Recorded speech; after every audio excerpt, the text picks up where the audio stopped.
Welcome in, everyone, and thank you for listening to the 294th ever episode of the Missouri Sports Podcast, brought to you by 106 Apparel and recording from the MSP studio in beautiful Springfield, Missouri. I'm one of your hosts, Cameron Albert, alongside my good friend and fellow Mizzou fan, Kyle DeVries. How are you doing today, Kyle? I'm doing great, Cameron. It is a good time to be a fan of the Missouri Tigers. Absolutely. That's all. It. That's all. That's the message I had for you today. Kyle, I've got a big question for you. Yeah. For my weekly off-topic nonsense. Okay. Drake or Kendrick Lamar? Oh, I knew you were going to ask me that. I got to go Kendrick. You have to. You have to. I was going to bully you if you didn't. Are you keeping up with the rap beef? Maybe a little bit. Is there somebody in your life that maybe is saying Drake? No. To the to that? Oh, yeah. Well, he's got time to reevaluate. Okay. Yeah. You're talking about Tyler? Yeah. Yeah. He said Drake's diss track was better than Kendrick's, and that's just... But, we're going to keep it friendly. I liked Drake's track as well. You're allowed to have your own opinions. That's true. I liked the track. Drake's best work is when he's doing a diss or responding to a diss. He just really goes in. That's when he's doing his best stuff. When he's mad. Yeah, exactly. The hate fuels him. When he's mad or pretending to be mad for the internet. There you go. It's the same for him. Yeah, that Kendrick Lamar diss, 6 minutes long, just goes in on him. Is pretty incredible. What are we actually going to talk about this week, Kyle? We're going to talk about... Did you hear Taylor Swift's new album?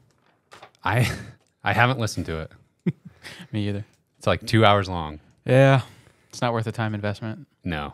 I can already tell you that. Daunting.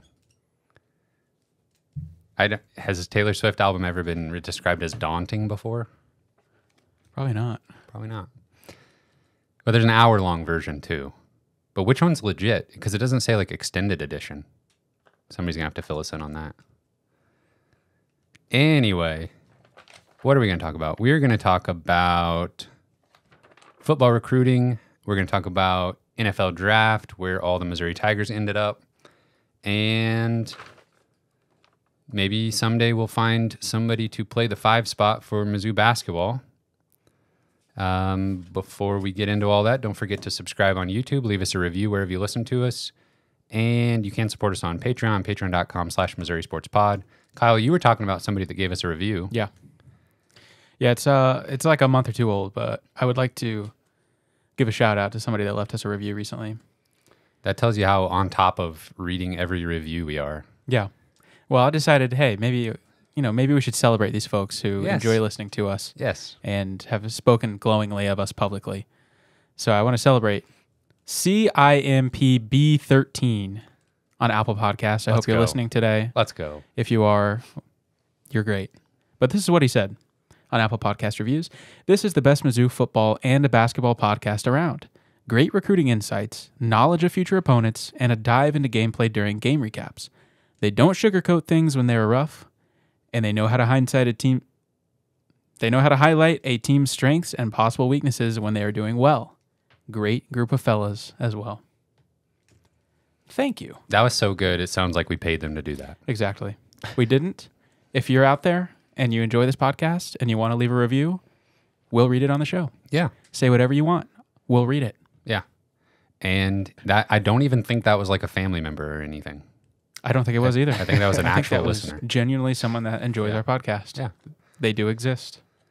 They do exist. There are dozens of us. And yeah, you can support us on Patreon, patreon.com/Missouri Sports Pod. Basketball or football first?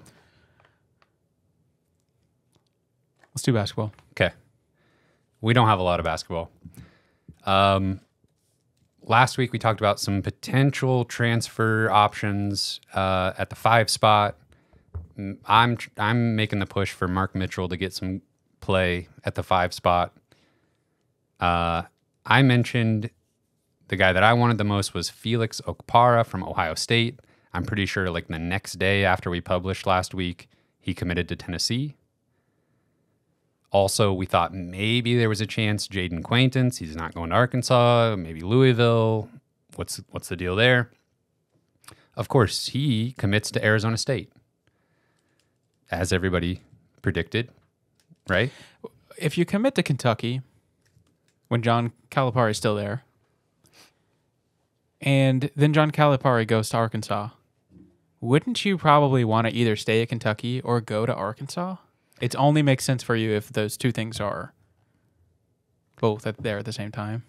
Yeah. You didn't commit to Kentucky or Calipari, apparently. I would Committed to money. I would commit to the number 2 option. Arizona State. No, the number 2 option was Mizzou. Well, yeah. That's where I would go. But yeah, Arizona State, who knows? I mean, Out of left field.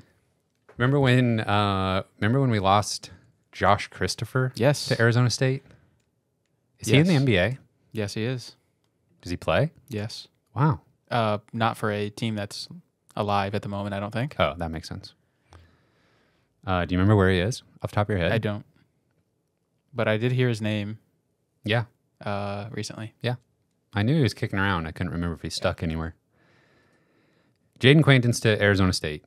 Maybe we'll never talk about him ever again. That's not true. We like to keep up on guys that we missed on and reminisce later. Only bad things. So basically now I'm looking at the transfer portal and guys who could play the 5 spot. Now the guy at the top of the list for most Mizzou fans is not even a true center. He's 6'10", kind of stretch 5, stretch 4.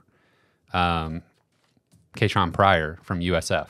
Mm-hmm. We've talked about him before. He's still out there. I was looking at some national recruiting articles. They were mentioning Arkansas. They were mentioning Michigan.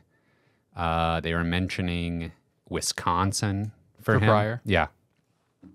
Didn't see Mizzou mentioned anywhere, so it seems like a little bit of wishful thinking on the part of Mizzou fans, but that has worked in the past. Yeah, it feels like we might just be rolling into the season with Peyton Marshall, Trent Burns, and Mark Mitchell. Yeah, I mean, you do still have Trent Pierce out there, which, by the way, I never circled back around to Trent Pierce with his ear infections. I kind of made fun of that a little bit. We did, yeah. Did you notice the next time he played, he was actually wearing the headband over his ear? No, I didn't. Yeah.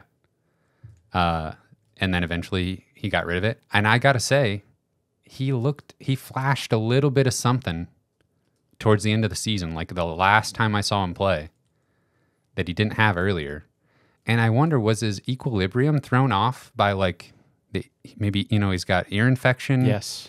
Affects your balance? Yes. He just wasn't right. That's what it was. Yeah. He's over it now. I think so. So watch out for him next year. Yeah, absolutely. He'll be fully balanced, equilibrium intact. Mm-hmm. You ever had vertigo? Yeah. It'd make you throw up or something, right? It will. Yeah. You get sick from it? You could. I never did. But yeah, I had ear issues just like him. We're brothers in That's that right. regard. That's right. You told us your whole medical history already.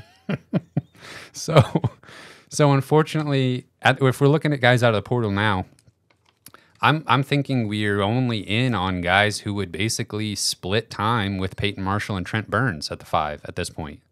I feel like Peyton Marshall, because of his size, you think probably he translates as far ready to play at the D1 level quicker than Trent Burns potentially, but who knows? Yeah.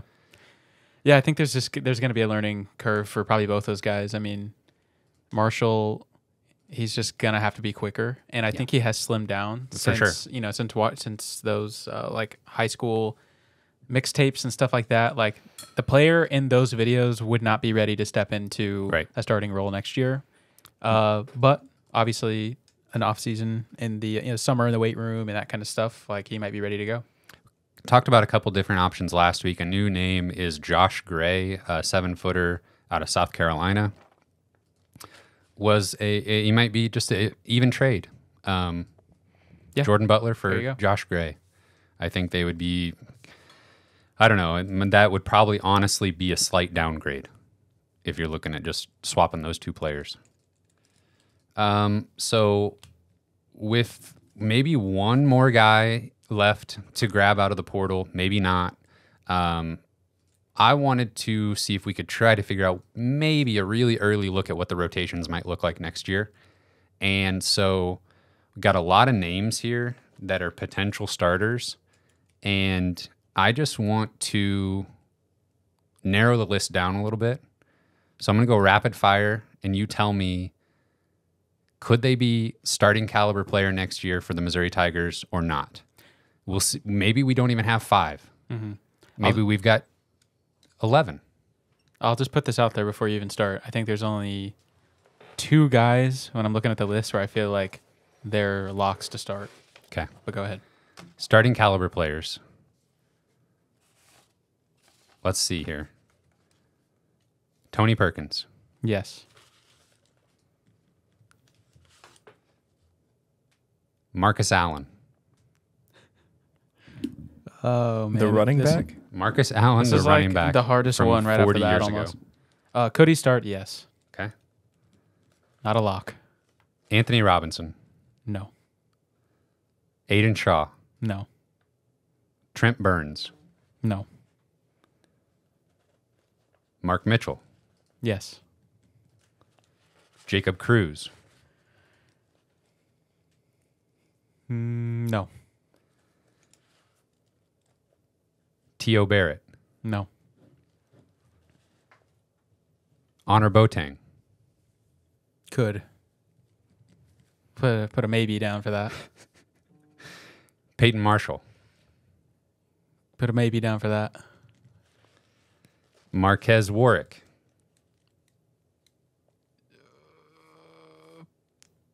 Maybe. Tamar Bates. Maybe. Trent Pierce. No. Caleb Grill. Yes. That's 8 players that you said yes or maybe. I feel like Caleb Grill is going to start over like the freshman, like Marcus Allen or Boateng. Okay. I don't know what to do with Warwick. He might start at the 2, Yeah. but his defensive woes freak me out a little bit. Yeah. I think you... Okay, so let me just slot some guys in here. Tony Perkins at the 1. Yeah, I think he's a lock. Mark Mitchell at the 4 for now. Yeah.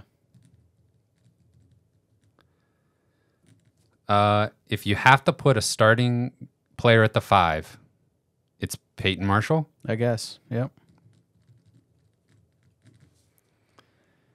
So I do feel like the most interesting little battle here for the starting positions is at the 2 and 3. And I feel like Warwick, Tamar Bates, Caleb Grill, and Boateng, 2 of those 4 guys start at the 2 and 3. Mm-hmm. And I feel like it's a little bit interchangeable. Like all 4 of those guys are kind of like off ball with different skill sets and defensive abilities. Yeah. So maybe just for this exercise, we got to get some 3-point shooting in the starting lineup. So I'm going to put Warwick in there at the 2. And then Grill or Bates at the 3. Mm-hmm. Who do you like there? Make the call. Grill or Bates? I like Bates better, but I think Grill might have a better chance of starting. Bates at the 3. Okay. Here, let me throw a wrench in that. Okay. Somebody that's not even in the 8 Okay. that I originally mentioned. Jacob Cruz maybe starting at the 4 if you want to get funky, and Mark Mitchell at the 5. Yeah, I mean, that's kind of my dream, honestly, is like go ahead, throw Warwick out there and Cruz out there to get some 3-point shooting. Mm-hmm. Let Mark Mitchell play the 5. I would like to see that at least as like a rotation that they run with some Yeah, I will definitely when they want to be. push the pace and play a little bit smaller. Yep. But I feel like it's an okay spot, honestly. Obviously, we'd love to have a solid guy at the 5 that's like shown he can produce at the D1 level, Power 5, SEC level. Mm-hmm. Doesn't seem like it's happening. Yeah. So having a starting 5 of like Perkins, Warwick, Bates, Mitchell, Marshall, And then first few guys off the bench, Grill, Cruz, Boateng, and I don't know, I guess. Maybe Allen. Yeah, Allen, Trent Burns. Pierce is in there. So there's like basically 14 names that I've written that are like currently on the roster right now. Yeah. Give me 3 players that will barely see the floor. Oh gosh. Anthony Robinson? No. Well, I'm not. I can't start there. Okay. T.O. Barrett.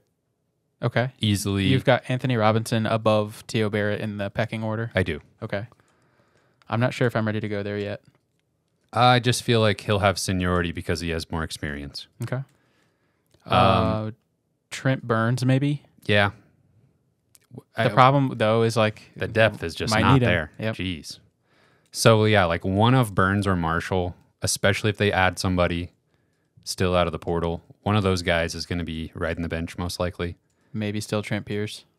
Maybe still Trent Pierce. Even with better equilibrium. Even with it. I'm afraid Aiden Shaw as well. Yeah. Honestly, Barrett and Shaw are probably like the most likely as for like least playing time. And then one of the bigs or Pierce or Robinson. I still feel like there's a pretty good chance one of these guys might transfer before it's all said and done. I agree with that as well. And I still don't think we know for sure Caleb Grill's situation. That's probably true. So a little bit up in the air still, but way too early. How you feeling just generally about the roster? I think I feel better about the roster for this upcoming season than I did about last year's roster like a year ago. Okay. And obviously that's really easy to say in retrospect after going winless in SEC play.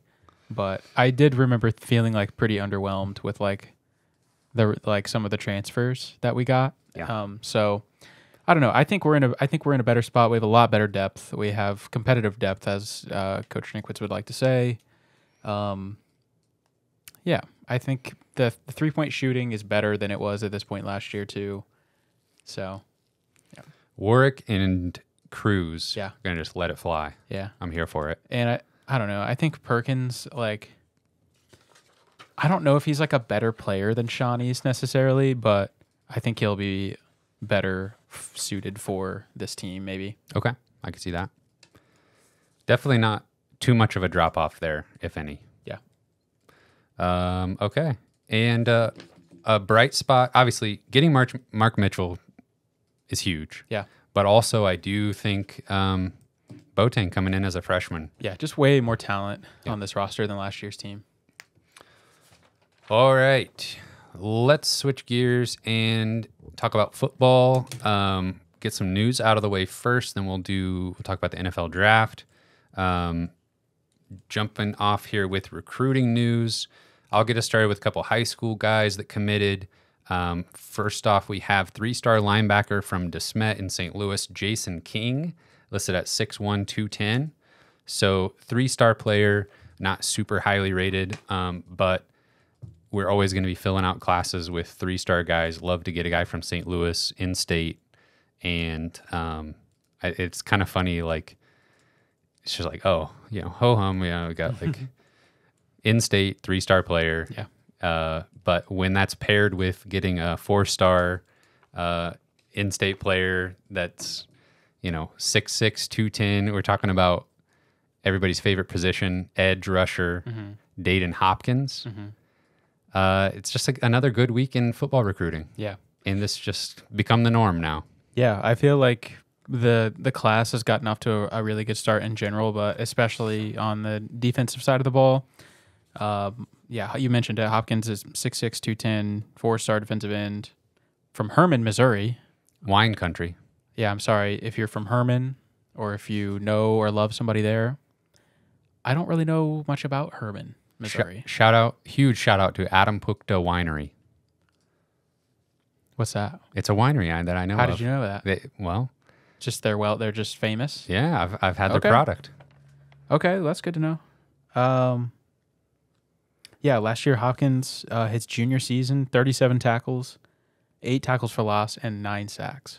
So, A little on the thin side Yeah. at 210, but he's a speed pass rusher. Yeah, and that's the type of position that ideally you're not having to come in and start right away. Absolutely. And so maybe you've got a year to beef up a little bit. So now with those two commits, that puts Missouri at 7 now for the 2025 class. And it's still super early. But with those 7 commits, 24/7 Sports has Missouri ranked 24th in the nation. And some of the teams right around them in the rankings have more commits already, obviously. And it's a little bit top heavy for Mizzou right now. But all indications point to more 4-stars being added sooner rather than later. And it's just gonna be a fun recruiting season. Mm-hmm. Lots of good news, I believe. And this week's good news doesn't stop there. You've got more information on some transfer commits that are joining Missouri's defense out of the transfer portal. Yeah, it's kind of insane, actually, the kind of talent that we're landing like this late in the cycle. And I guess it's not actually late, really, but it feels like it is to me. It's post-spring. Mm-hmm. This class is going to be on campus here in like a month or two, probably a month and a half. Mm-hmm.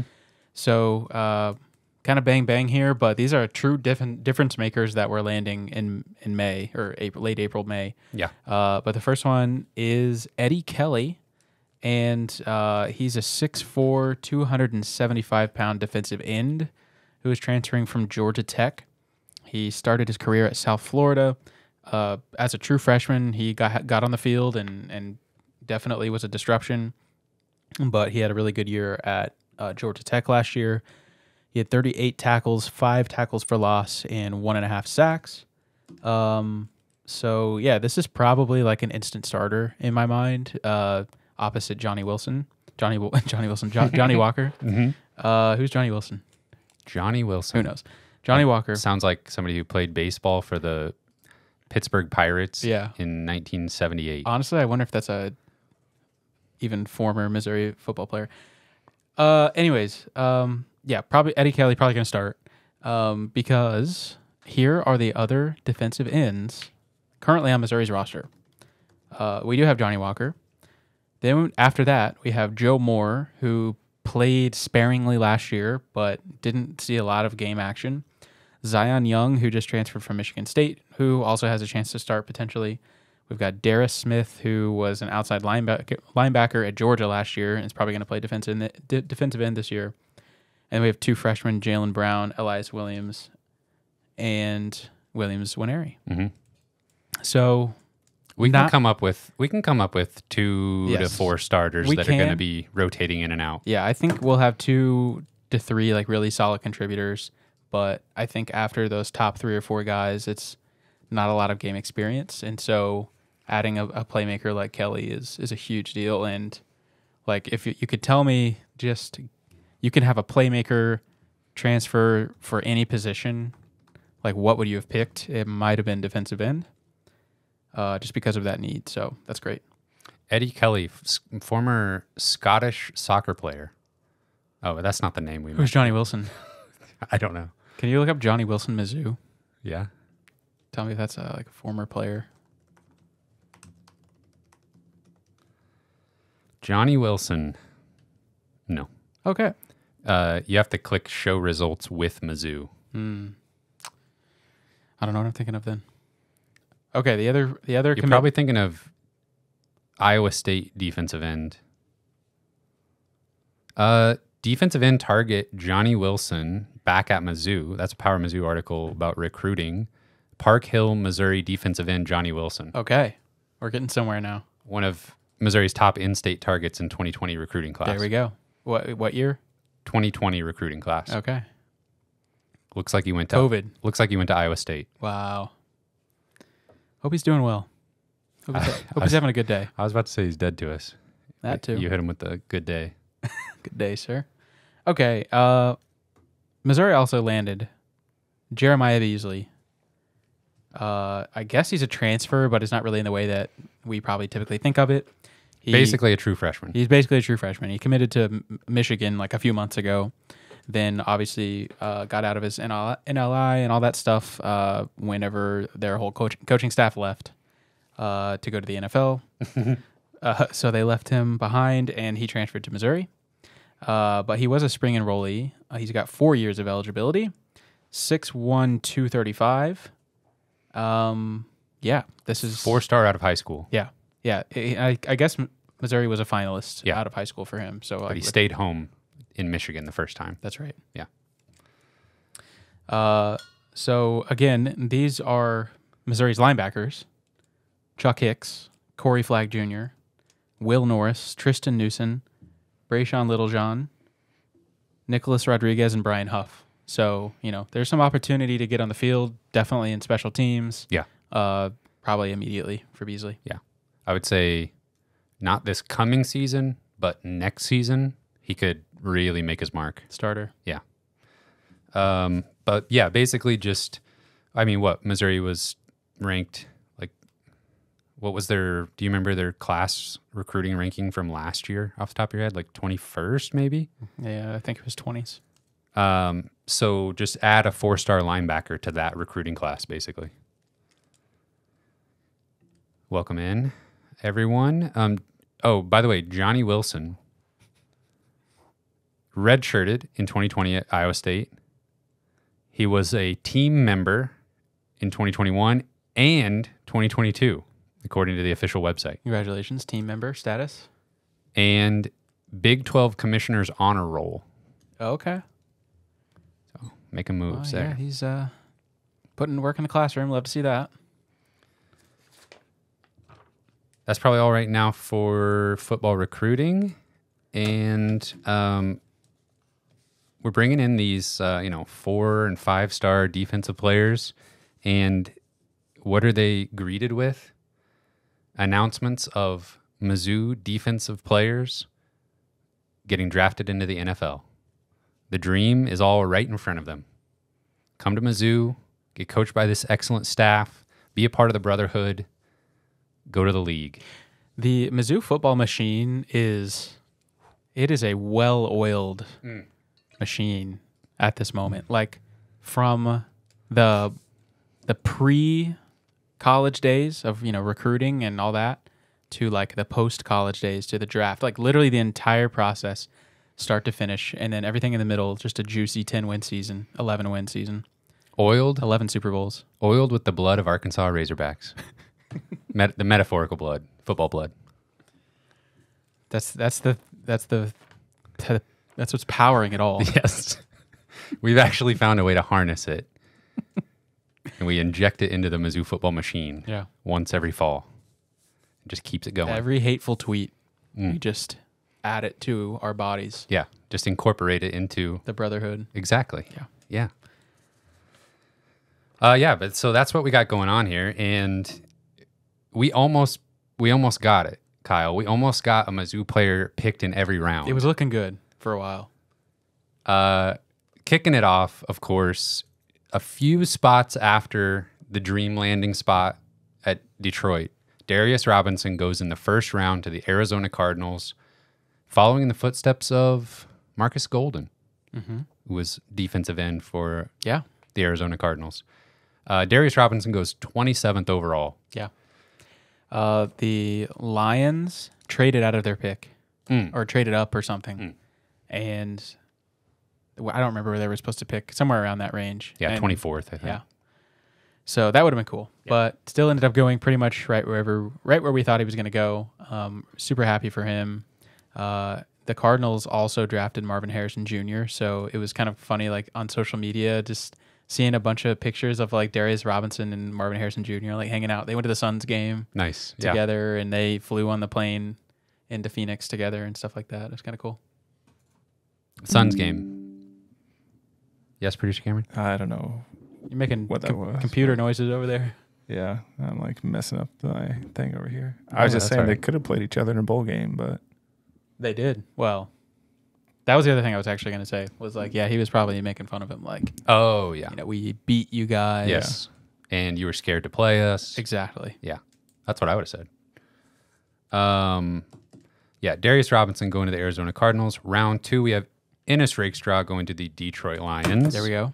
61st overall. I really knew a Missouri player was going to end up going to Detroit. I just was getting that wavelinth. But just had the wrong name. Exactly. But yeah, I thought Ennis would go a little bit higher than he did. I don't think he ran the 40 super well, and maybe his injuries kind of scared some teams off a little bit. But I would like to think that's a great landing spot for him, and he's got a chance to be on a really good defense with a coaching staff that I feel like he really vibes with. Just kind of like his mentality, his kind of fiery play, I think just fits really well with Detroit. So I think that's a great landing spot for him. Commentators and stuff during the draft, there reached a point where everybody was talking about, Rakestraw's got to come off the board anytime now.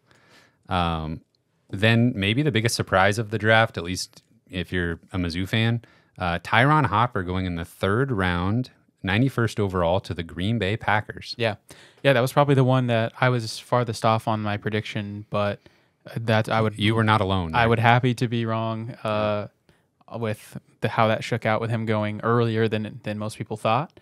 And yeah, I think with 3rd round draft capital, I think you definitely get some loyalty from the team, and I think he'll have a very realistic shot of making a difference immediately, and maybe getting out there on special teams and working himself into an every down player. He's definitely the physical tools are all there. I feel like he'll impress in early on with them. Then in the 4th round, we have Javon Foster going 114th overall to the Jacksonville Jaguars. Yeah. Be protecting Trevor Lawrence. Yeah, seems like a good spot. Chris Abrams-Drain.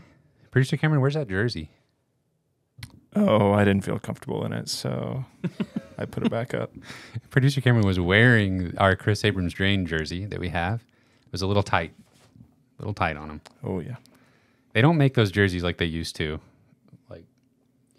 In the past, you could just wear the jersey. Well, they used to make the big old shoulders to go over the shoulder pads, but I feel like shoulder pads are smaller than they used to be too. Yeah, and they're just so tight around the middle. Yeah. I mean, you see players trying to get those things on. Yeah. Basically painted on. Yeah. I remember my high school jerseys and stuff. They're just you're just a massive rectangle jersey, basically. Yeah. They've slimmed them down quite a bit. They have. Chris Abrams-Drain goes 5th round, 145th overall. Producer Cameron, don't go away too quick because they're going to your Denver Broncos. I'm right here. Yeah, that's pretty cool. Yeah. Are you excited about that? Yeah. Why isn't that every year it feels like Denver drafts a Missouri player? It's the pipeline. Mm-hmm. I don't like that. Well, that's understandable. I don't really love it either. I go back and forth on hating the Broncos, not hating the Broncos. It's easy not to hate them when they're bad. So That's exactly. True. Yeah, you just kind of feel sorry for them at some point. I do. Yeah. Is he gonna start alongside what's his face? If they don't trade him, yeah. What's his name? Surtain. Patrick Surtain. Yes. Yeah. Junior, of course. Yes. He's gonna take his job. Maybe. What about Broncos? Had quite a draft though. They drafted Bo Nix, quarterback of the future, and we saw him several years ago for Auburn. I think I heard that he's one of the statistically most experienced college players of all time.